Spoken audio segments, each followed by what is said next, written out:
Everyone, it is Marie here from Skeins Yarn, and it is day 4 of the Quarantine Diaries, Sunday, the 29th of March. How's everyone going so far? 4 days. I've got an admission to make. I'm actually really enjoying it. For me to be able to have state sponsored stoppage has actually been quite wonderful. So I have to admit, it's been so nice to reconnect with the house and the children and the cooking and the just domesticity and the mundaneness of everyday living, which sometimes when you lead a pretty busy life, which I do, you miss out on and you really, really crave. And I have to say, now, hopefully these words in week 4 after day 4 are not going to come back to bite me in the bum. But I have to admit, I am thoroughly, thoroughly, thoroughly enjoying it. So there is something really decadent about waking up in the morning and realizing that you actually don't have to leap out of bed to get the kids organized for school, and that you don't have to rush out to get ready to go to work, and that you can just sort of sit and breathe. And yeah, I have to admit, I am starting to ease into it now, and rather enjoying it. Wasn't yesterday fantastic with Ethan? If you didn't catch yesterday, I do suggest you go and check it out. Sorry, me and technology, I swear, but I'm going to have this whole thing lit by the end of 4 weeks. We ended up doing the interview by phone. I did all this research on how to be able to do these dual interviews on Facebook Live. And as it turns out, what they neglect to tell you is that you can't actually do it from a business page. You have to do it from a personal profile. And as much as all my friends on Facebook love me, they don't really, really, really want to have to watch me do a Facebook interview about knitting, because most of them don't knit. So mind you, they'd sit there and have a good giggle, and I don't trust them, because they'd probably turn around and say inappropriate things about me in comments and stuff like that. So I'd much rather keep them where they are, thank you very much. But that's okay. We went old school, we went analog, and we did the whole thing over the phone, and it was brilliant. And I tell you what, Ethan is great. He has been working with Deborah now for a number of months at Outlaw Yarn down south, and he's been such a breath of fresh air, because he brings new perspectives. He's been working in the yarn industry off and on for a number of years. He's 2/3 of his way through the Master of Knitting, which he didn't mention yesterday, and he's very technique oriented. And so when I finally got to meet him in person at Unwind, him and I instantly gelled over a number of different things, particularly around technique and what to do. And being Canadian, he has different techniques that he does. He's and also having done and being partway through the Master of Knitting, he's actually learned a number of techniques which you need to do with that program, and it does make a huge difference. It's something that I'm definitely going to explore a little bit more for you guys. I've been firing off some emails today. I have been getting out my little black book of people that I know, and I know the Master of Knitting program is one that I would love to talk to you guys more about. And I know that there is a local person here that is in part of it, and I might actually grab hold of him. But also to Charles Gandy is a master knitter and has been very involved. So hopefully I can track Charles down from the wilds and woods of Georgia and get him to join us on the phone one day too. So that would be fun. I'm kind of getting into the swing of this now.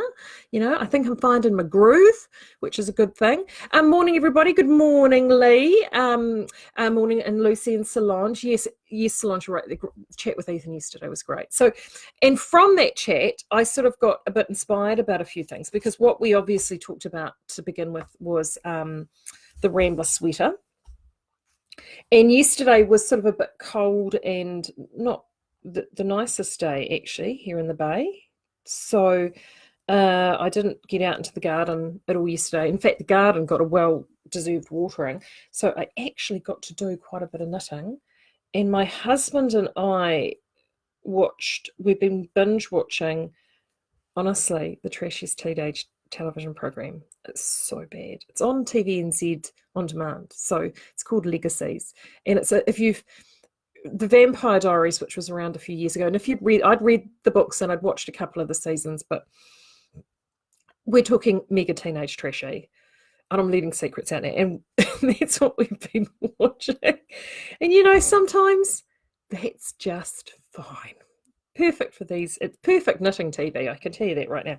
So we watched a few episodes of that, and as you can see, I have cracked on. Look at that with my Rambler. Now, if you're wondering why this, let me just actually get rid of my wee magic loop there, because I've got this on a really long cable. In the pattern, it talks about a 60 centimetre cable. Marcella, darling, you're dreaming. 60 is okay for the first increase, but you know, I think it's because I have a sneaking suspicion the pattern, I'm not going to rumble around in the bag, but the pattern is, the sample was knitted on size small, and on a size small, that 60 centimetre will be fine. Yeah, small was so 35 years ago for me. So this is where I'm at now. So I've done the second increase in the yoke, and I'm really pleased. Look at that. Can you see that? Of course you can. I love it. I love it. These she's just done a classic make one left, which is you pick up the bar and then knit through the back of the stitch to make the stitch. But what I love about these grippy yarns, and we talked about them yesterday, is look at that. You can't see those suckers. They just melt away into the heathered goodness.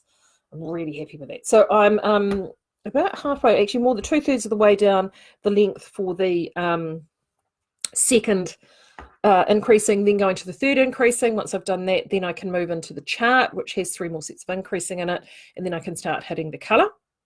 So depending on how much I get done in the next couple of days, I'm predicting that's probably going to be, what are we, day 4? Probably around day 6. Hopefully I can start showing you some colour.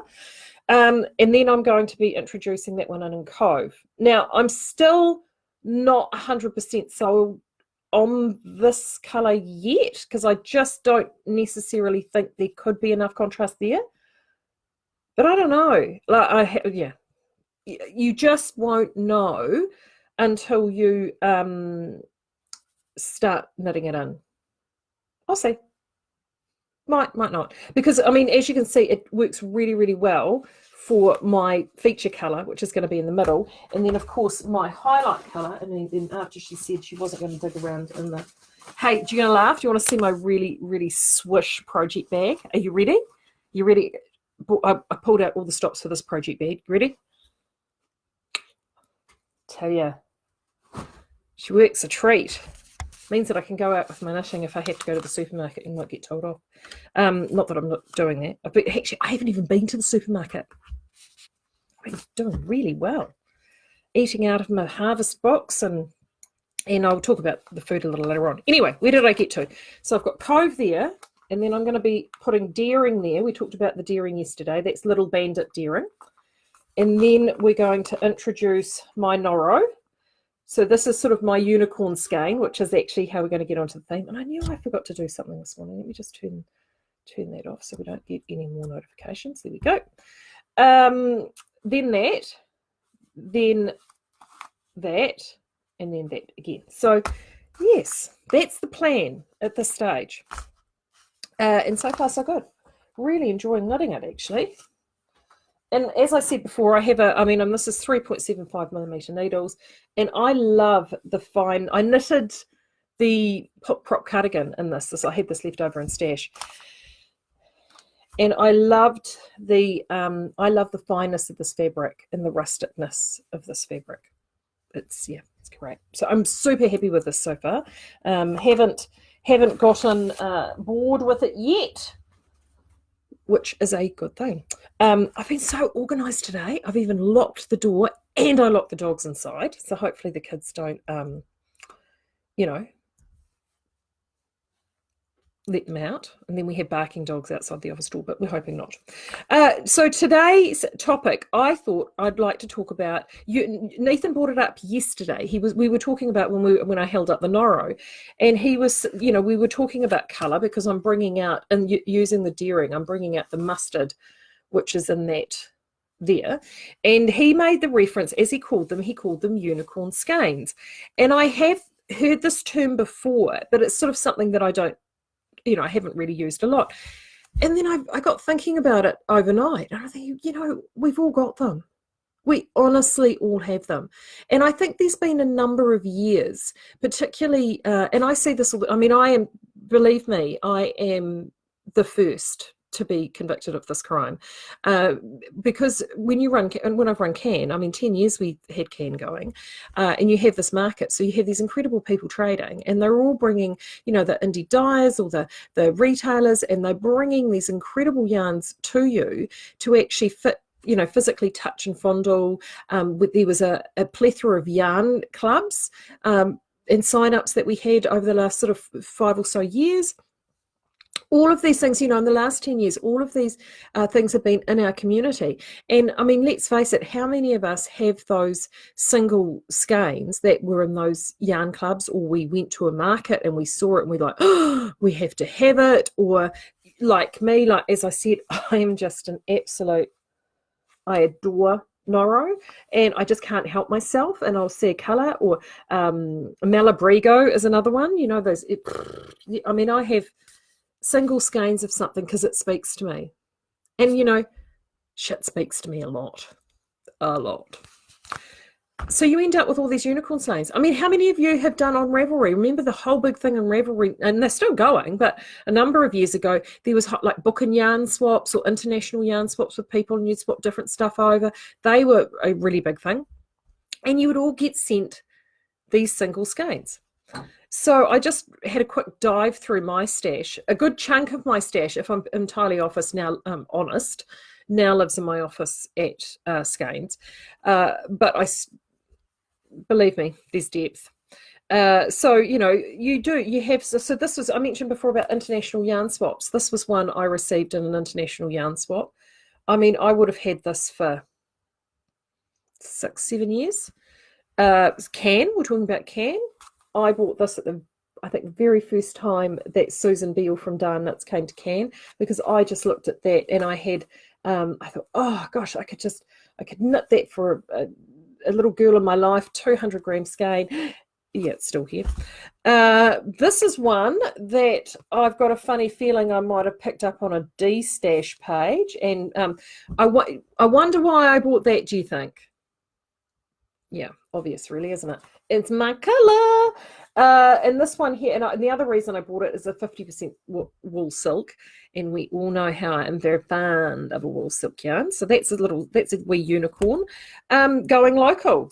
See, I have colors that I'm suckers for. This is another one. This is Vintage Pearl Max. I love Vintage Pearl Max. Love it. I have, to be fair, I do not have many unicorn Vintage Pearl Maxes. I do not.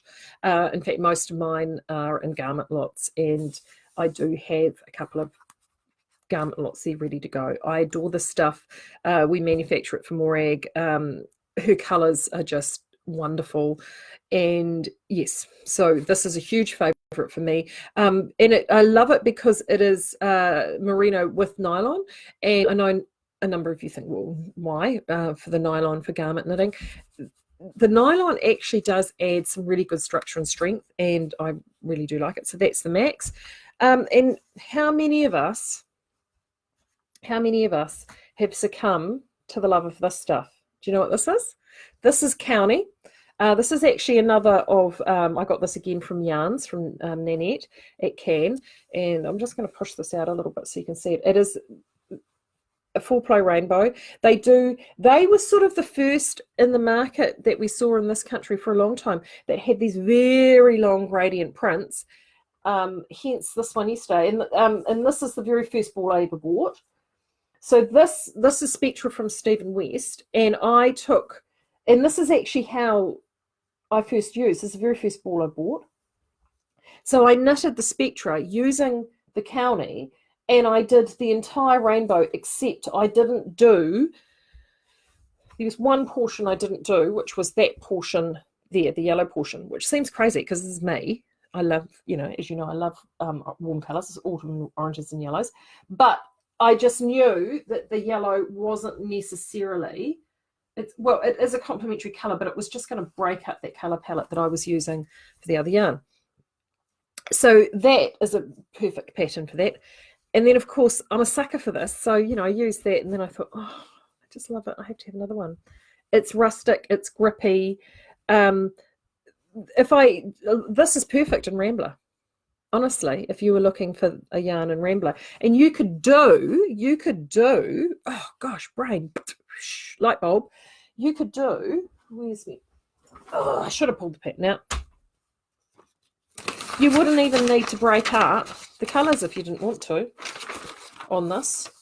So if you want to keep your colour work straightforward and simple, you could do that entire batch of colour work through there just using one skein of this and just let the graduations go down.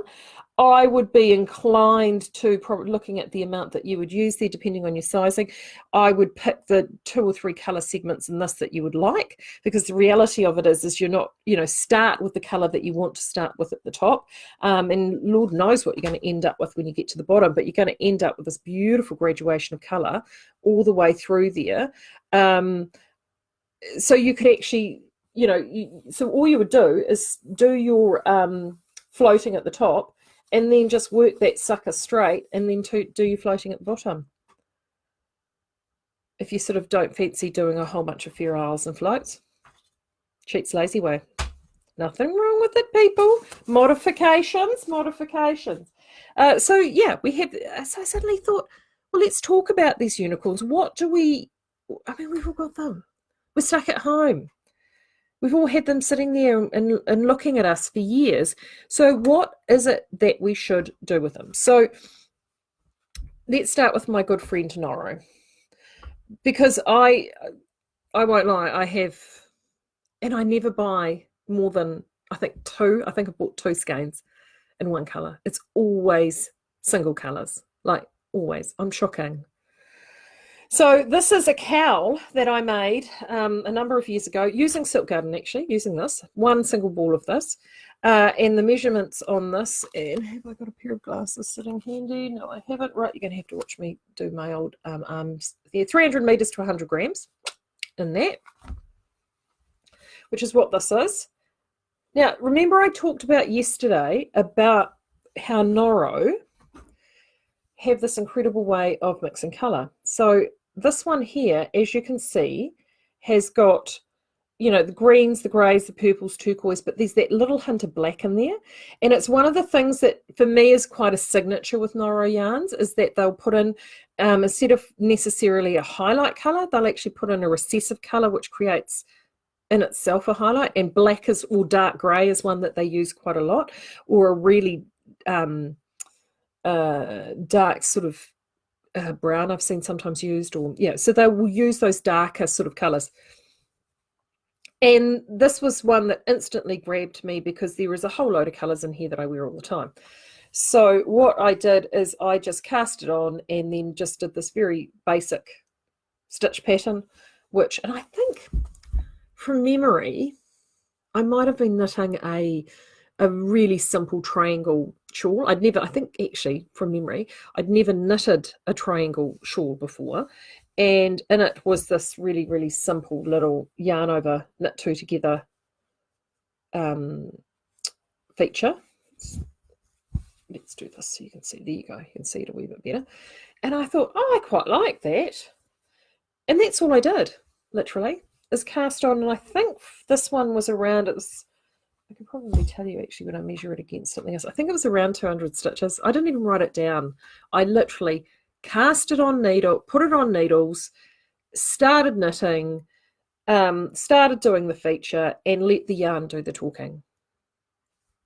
Not hard. When you've got a yarn like this, that's what it does. And it was sort of this experiment, and I kept going until I got to like the final colour repeat at the end. I mean, I've just gone and done I can see now, just looking at this, I did a long tail cast on, and then I've gone and done four rounds of garter stitch, and then I finished it with 4 rounds of garter stitch. So I ended it when it looked like that I was getting to the end, to have enough to do that and cast off, and that was it. This cowl, I wear this all the time. You would have seen it in videos. And I wear it all the time because with all those colours in it, it freaking goes with everything. And it's just the right size to throw it over. So that is something, if you've got a Noro Silk Garden in there, one of those, that's perfect to do with that. And no, I'm not going to give you the pattern, people, because, just make it up. You don't need to stick to any hard and fast rules. I mean, the only thing I did in there, obviously, to get that width in enough is I kept it primarily to stocking stitch with that little bit of frufra in the middle. You wouldn't need to do even the holy frufra. You could probably just do a bit of garter stitch in there to give yourself a bit of interest, or a wee bit of moss, or I don't make it up. Hey, I mean, who's going to tell you off? Who is going to tell you off? No one is going to tell you off. So that was the one that I started there. Now, my Noro obsession doesn't just end there. And there it is. Because that one is Silk Garden. But the other one, there we go. And this one's a really good example of the black. So this is, I can never pronounce this right. Korean, Kureyon, I think it is. This is their woolen spun 100% wool yarn. And look at that, those colours. And as you can see with those colour blockings, they use that black. And I love this stuff too. And I mentioned a couple of days ago about my fascination with woolen spun yarns. And it's because we don't make woolen spun yarns at Design Spun. You know, it's FOMO. It's always wanting the things that you don't have. So I bought a ball of this. I think I actually even picked this one up in a bargain bin because people just weren't drawn to that colour. I loved it. And I knitted this cowl. And again, I wear this quite often, particularly if you're wearing black, gives you a little broody piece of colour. Now that pattern, as you can see, is perfect. Gives you that beautiful waviness into that cowl. Now, I've got good news. I designed this pattern and I've written it up and it's on Reverie and it's free. I know, it doesn't happen very often with me, but that is one that I did a number of years ago. And it actually was the pattern that I first created because I had unicorn skeins. I got given, I think it was a birthday gift. Someone gave me a beautiful skein of Madeline Tosh. And I was like, what am I going to do with it? And a lot of these skeins are 100 grams, as this one was. And I wanted something to do with it. And that's how this came about. So this is the Ever After cowl. I will put the link to that in the comments for you. And it is perfect. If you've got 100 grams of something in a DK thereabouts, that it's a fantastic pattern to use those single skeins. So this is this one came out like this, right? Because that's the woolen spun. This one is, I think this is Malabrigo. See, look at how different that looks. And you can see that because Malabrigo has that more sort of overall tonal speckled look to it. And I mean, look at the difference in terms of the definition and all the rest of it. See, that's a superwash merino. And look at this as a woolen spun. Where are we going? There we go. A woolen spun yarn. They look quite different for exactly the same pattern. And as you can see, there's a bit of a size difference there. This one is one whole pattern repeat less, and it's because I only had a 50 gram ball of that, not a 100 gram ball, but the meterage was quite good. So I just dropped out a pattern repeat, which by the way is in a repeat of 12, dropped it out, and so I could get it out of one ball, and it just shows you the difference between sizes there. The other one that I did, which was in fact the second time I ever knitted that pattern, was I bought a skein. I was in Chicago in 2012 and got to go and visit the dye studio at Lorna's Laces in Chicago and had a really fantastic several hours there. And they had she allowed me, they have all these seconds and stuff, and because they don't have a store there, it's literally in it's in central Chicago. It's in like a kind of a warehouse area, and I went into the warehouse, and well, not even a warehouse, it was quite it was sort of like a warehouse workshop area, and so they had there a number of these seconds, and she said, look, here's a big box, fill your boots. Mostly they're seconds or orphan skeins, or they're skeins that ends, remnants, all that kind of thing. And so I had quite the party in there.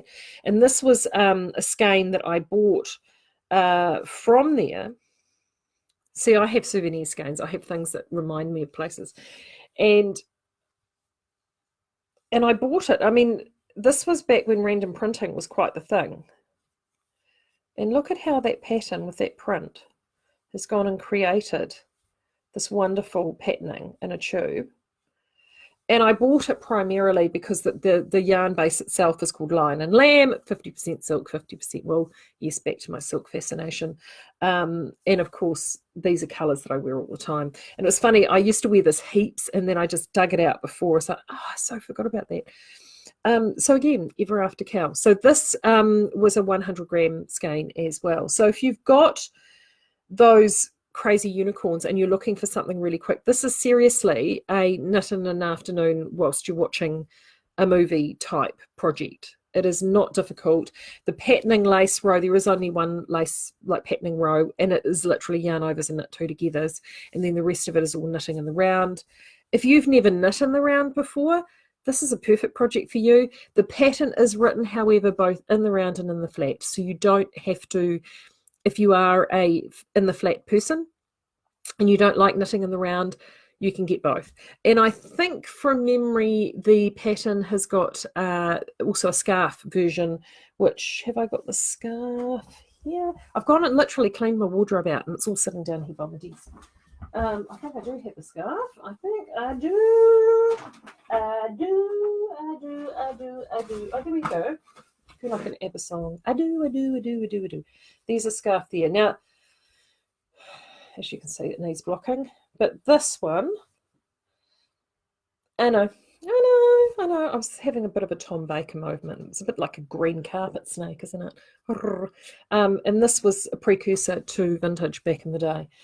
So I've got 2 shades of green in there, and that's the Ever After scarf. So that is some ideas to do Ever After cow with those skeins. Now, if cowls are not your thing, there are people that don't like having stuff up around your neck like that.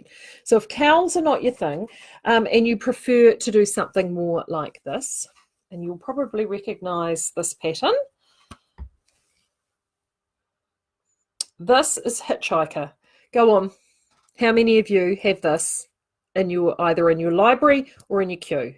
Because everyone went crazy on Hitchhiker when it came out. It's by Martina Beam, and this pattern is fantastic. This pattern is fantastic because if you've never knitted an asymmetrical scarf or shawl before, this was often the one that you started with. She has written this. It's easy to knit. It's really and it's fun. It's all in garter stitch. It's totally reversible. A really, really fun thing to knit. Now, where did I put? So the very first one I did. Sorry, and I need to have a slurp of coffee. Okay, right. The very first one I did was this one here. Right. And that was I had some, what did I have? What did I have? I remember. It was some regular, the Calf Facet collection of colours that were done, I don't know, 6 or 7 years ago. And I had 3 balls. And I don't do socks. I'm not a sock knitter. So but I love the colours. And I'd knitted, I had this, and I had 3 balls of it. And anyway, I thought, this is perfect. This is perfect for this pattern. Hitchhiker had just come out. And I cast this on, and this is the pattern as it is written. Right? Verbatim.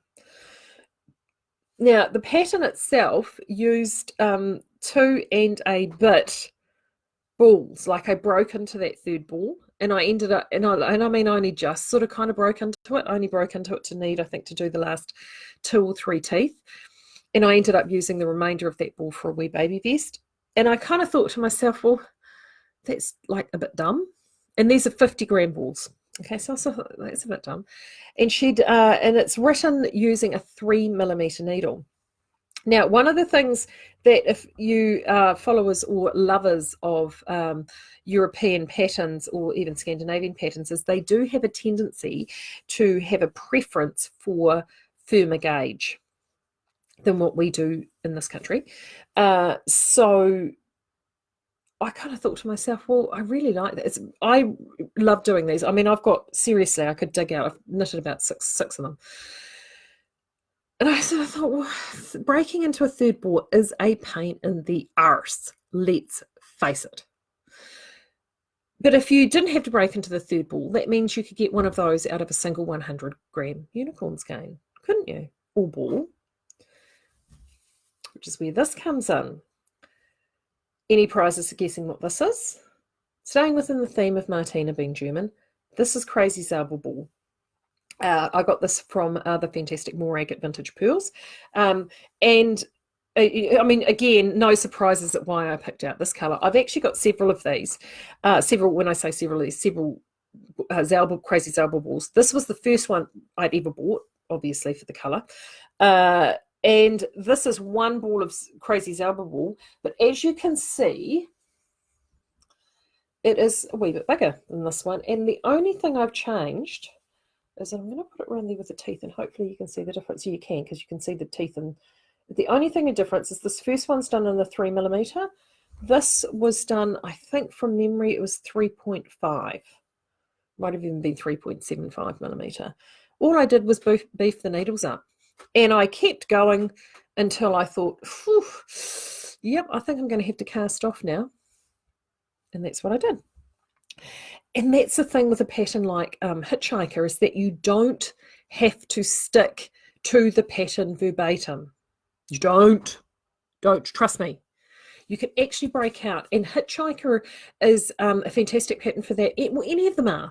I mean, you can actually meet the yarn for the pattern. So particularly if you've got fingering sock or those 100-gram indie dyed skeins like this lurking around, and you want to get it out, just beef the needle size up a little bit. Even go to a 4mm if you have to. I've done that before, and that will give you the length that you need to wrap that scarf around. But in terms of the overall effect of what you're trying to achieve, you're not going to lose anything. And of course, as you may or may not know, I am a bit of a Martina fangirl. And my number one favourite project of hers is Niara. And I have shown you these, I know, a million times over and over because I've done so many of them. Niara is actually written, I think, from memory for a DK. Yeah, it must be, because the first one I did was in a D. I always have a tendency, whenever I'm doing a new design like this or a pattern like this, I will actually knit the first one to how it's written. I know. I do follow the rules sometimes, but there you go. And that one was in DK, but it really lends itself to all yarns. So this was the souvenir skein from Billeting Art a couple of years ago. This was 1931. And this, now to be fair, this is using 3 skeins, as you can see, because this puppy, she's huge. Or is it 2? No, it's 3, definitely 3, because I had 3, and I wanted a really big shawl. But you don't need to limit yourself to that if you don't want to. I have done this project, and I haven't necessarily got one at arm's length, but I've done that in 100 grams and just put the needle size. That needle, it was 3.25. I've done that on a 4-ply and a 4mm needle. Can get it out of one of those. No problem. You know what? Sometimes you even have that ball of crazy super chunky that you've come into the skein store and you've bought, and you've seen it sitting in one of those washing baskets, and it's spoken to you because it's a colour there that you love. Remember the Texas that we had? You may even have some Malabega Rasta rolling around. There you go. That's Niara done in a super chunky as a little shawlette, single skein. So if perfect if you've got some super chunky rolling around. All you need to do is increase your needle to go with your yarn. It's super simple. Another example, and it's no, it's over on the other side. I'm not going to dig that out. This is Lefty. Again, these are all Martina. So lefty, this is this one here. Now this lefty is done on a 4.5mm needle. She wrote this for a 3mm needle, and I've done it on a 4.5. That is using Heritage merino alpaca. You may have some of that in your stash. And in fact, I think I only used 2 or 3 balls of that. So if you've got some of that lurking around, and that's a single ball of just a random print. In fact, I think that was a vintage random print we did several years ago. So, you know, there are things that you can do with those unicorn skeins. I'm going to talk, Ethan and I are going to dive into this at more depth, because obviously I've got the Spectra there, but we're going to, our next discussion is around what I call the king of the unicorns, which is Stephen West. And he has made an entire design career around those skeins of yarn, and actually how to take them and blend them and mix them and create something really incredible. And this would be a classic example of that, but I'll show you that one more when we discuss that later on. So there you go. Are you feeling inspired about using up those unicorn skeins? I think you should. Actually, this one here would be great. This hat here, this is Cove, Spanish Bay, the Love Note that I've just finished. I had a single ball left over. Single wall. Have I written this one up? Come on. Of course I haven't. This is a Marie Beret. I played around with this. I created this. I mean, there's a whole heap of these on Ravelry, which is probably why I haven't done them.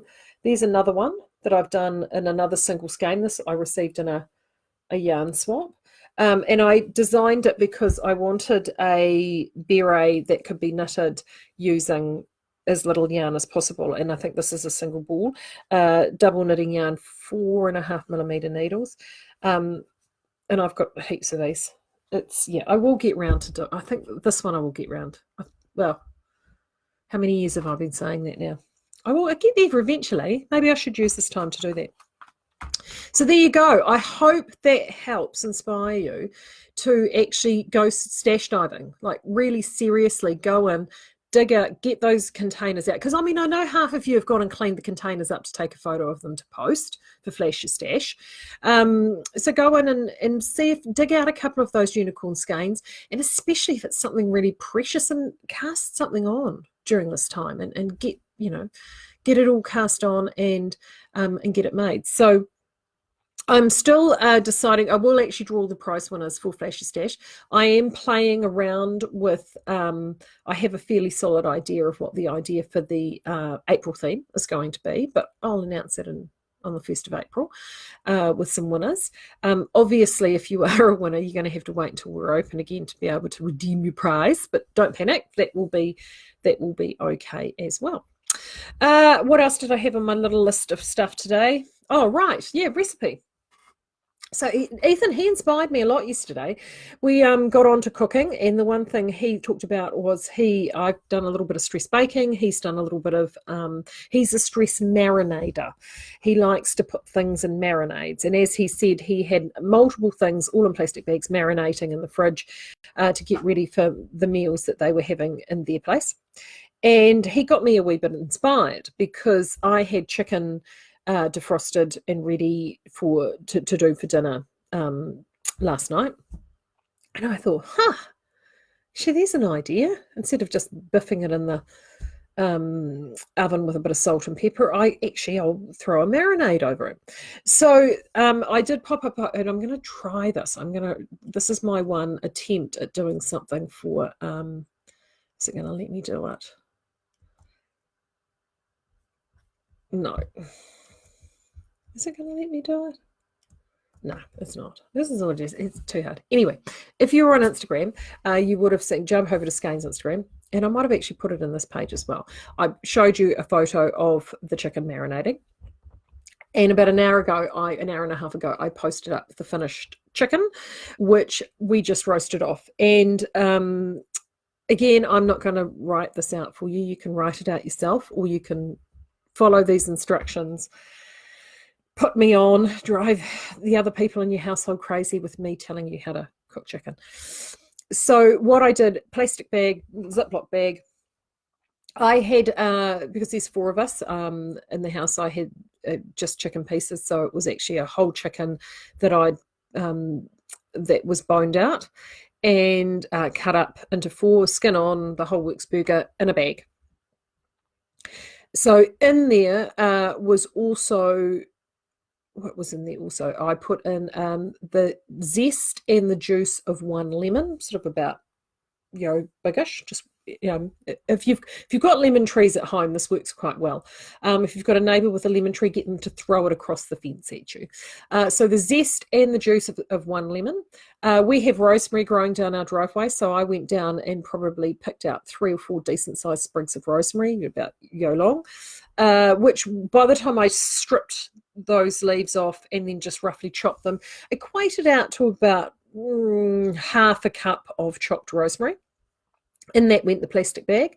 Also in there, it was garlic. If you've got fresh garlic, about 4 cloves. If you use the crushed garlic in the jar, about 2 teaspoons. If you use the dried garlic granules, again, probably a tablespoon of those, in the plastic bag. And then also a good slug of olive oil. So again, I just tip it in to wet it around, but if you're wanting a measurement, it would be somewhere in the vicinity of around 1/8 to 1/4 of a cup of olive oil. And then put it in your bag, squeeze all your air out, zip it up, roll it up in the fridge. If you can give it a good hour in the fridge to let those flavours marinate, fantastic. The one thing I will say with that marinade, no salt and pepper. A lot of people are really, really tempted to add, especially salt at this stage. Salt will draw the moisture out of your chicken and make your chicken dry and tough. So no salt in your marinade. That's just something I'd like to point out. So mine went in there after I did the video yesterday, so about lunchtime, pulled it out last night. Because mine was boned, I laid mine down on a tray. Now, this works for a whole chicken. It works for chicken pieces. It works for chicken breast. It works for whatever chicken that you have. I oven roasted my chicken, so pretty much any chicken you would oven roast off in a medium oven, which is 160 fan force, 180 standard.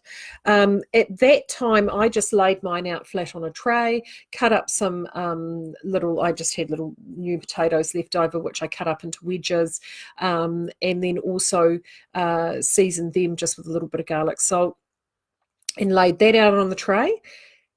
Because my chicken had skin on, this is the time that I did actually add seasoning. So salt and pepper to the top of the chicken. And the other thing that I add, because this is a personal preference for us, you don't need to, is I also sprinkle over chili flakes because we just like a little bit of a kick. And into the oven that went, because my pieces were predominantly boneless, for me it only took about half an hour to cook. But it depends on what you're cooking. If you're cooking, follow the instructions for the cut of chicken that you have. And then that was it. Really simple, really flavoursome, really straightforward. You can, if you want something to actually eat it with, you can spoon pan juices over, but I would just, if you have more lemons, just put a squeeze of fresh lemon juice over that sucker while it's still hot. It will just give it a really big lift. If you don't have any lemons, you used your lemon up in your chicken. The other thing that's a bit fun is just a really simple vinaigrette with a salad and your wedges. That goes beautifully, but it's really, really straightforward. My 2 boys, they just devoured it, so it was 1-1. Today, I'm going to do some baking. I've actually got I'm not much of a baker, but when I cleaned out the fridge to make room for my produce box, my harvest box from Brand Outlet, I had some oranges in there that had been in there for a number of weeks, about 2 weeks. So I'm actually making an orange cake, which I got from a Stephanie Alexander cookbook. So I'm going to, I'll bring that to you tomorrow if it's not a disaster. Let's put it that way. So that is me. Around 45 minutes. What's the story? Crikey, talking too much. I will catch up with you tomorrow. Hopefully the cake has worked out well, and I'll have more progress with the Rambler and whatever else I think up between now and then. So have a great day, and yeah, talk to you again tomorrow. Bye.